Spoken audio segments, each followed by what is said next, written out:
Welcome back, everyone. Ready for another deep dive? Definitely. Always up for exploring something new.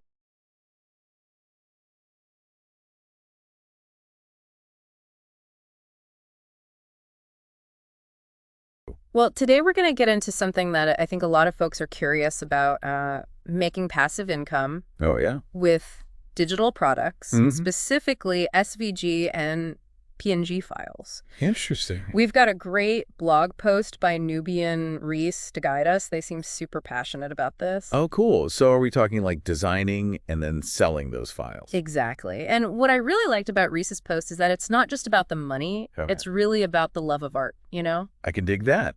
Turning a passion into something profitable, that's the dream, right? Absolutely.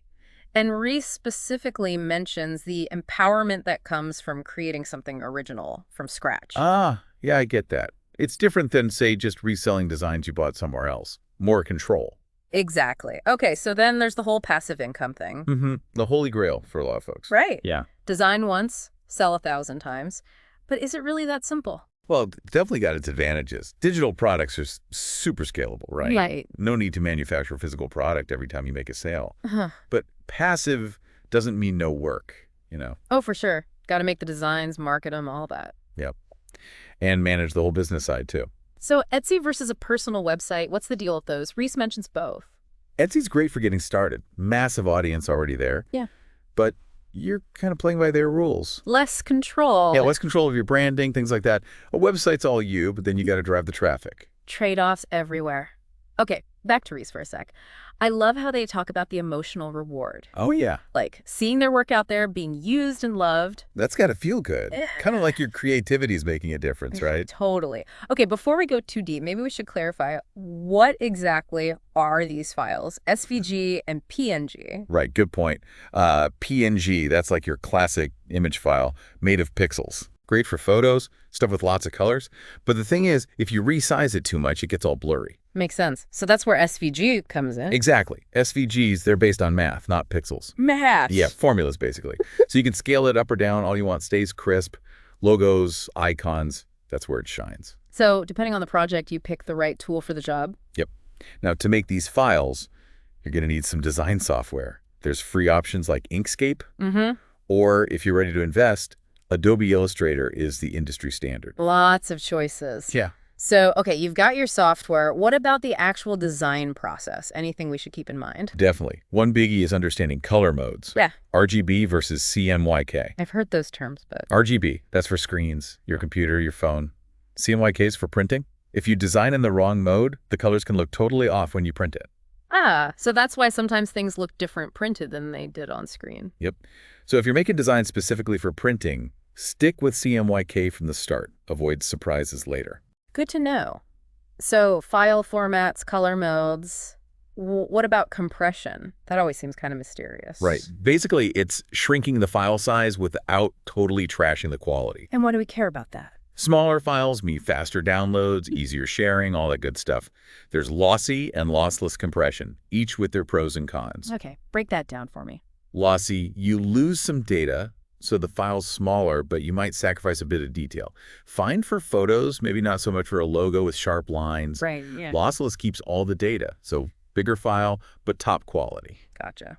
Pick your poison depending on the project. All right, so we've got our designs made, compressed, the whole 9 yards. Now what? How do we actually sell these things? Got to make them look good, right? Clear organization, good descriptions, high-quality preview images. Think of it like setting up a shop window. Got to entice those customers. Exactly.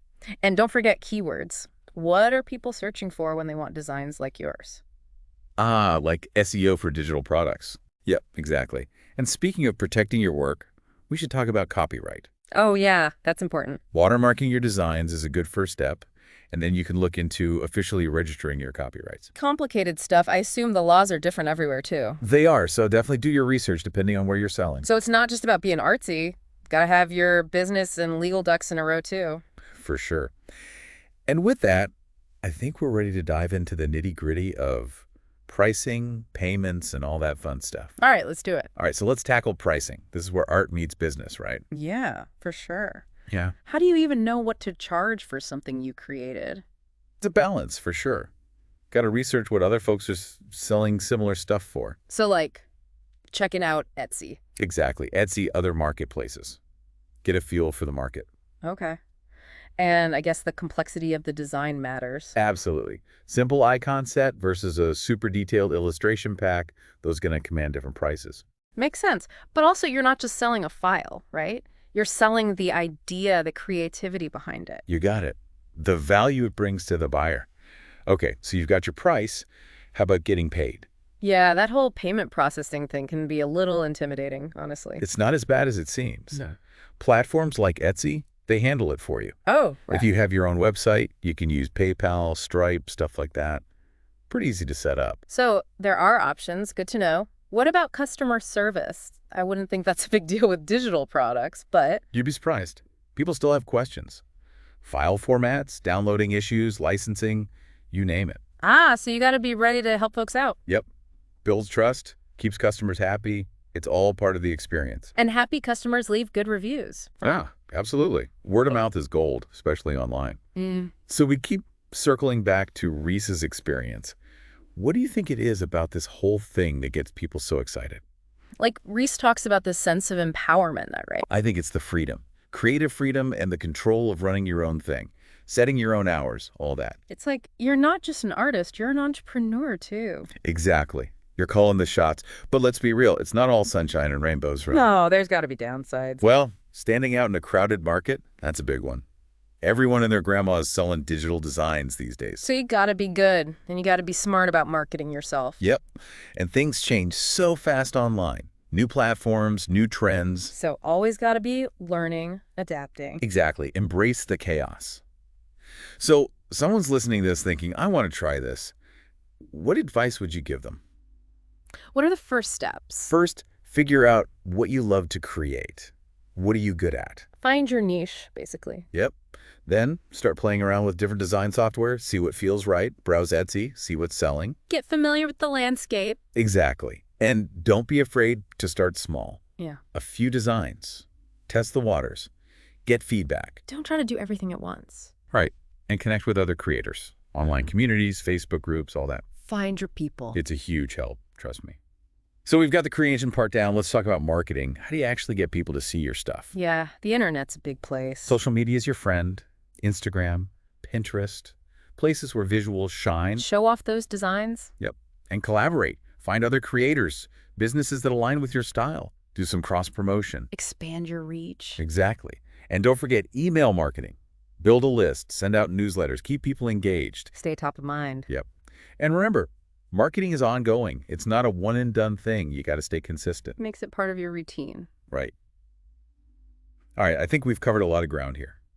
From creating designs to marketing them, phew. We have. But there's still one piece of the puzzle. Scaling up, long-term growth, all that. Right. That's where things get really interesting. How do you build a sustainable business that doesn't burn you out? Okay, I'm ready for that conversation. Let's get into it. Okay, so you've got a few designs out there. They're selling, things are looking good.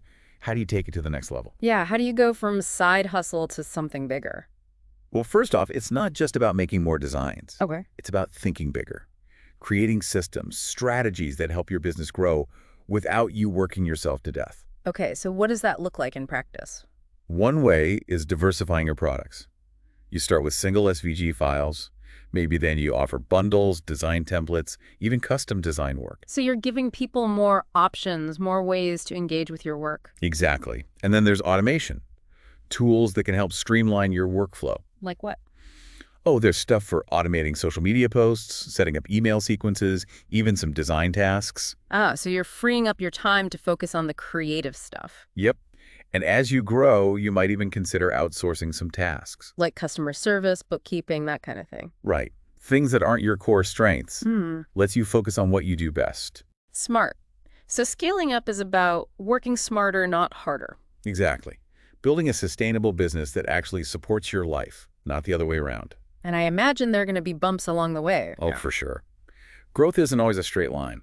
There'll be slow periods, busy periods, unexpected challenges. It's got to be flexible, ready to adapt. Absolutely. And this is where community comes in again. Having other creators, entrepreneurs you can bounce ideas off of, get support from. That network can be so valuable. Okay, so let's say you've got all that down. But the digital world moves so fast.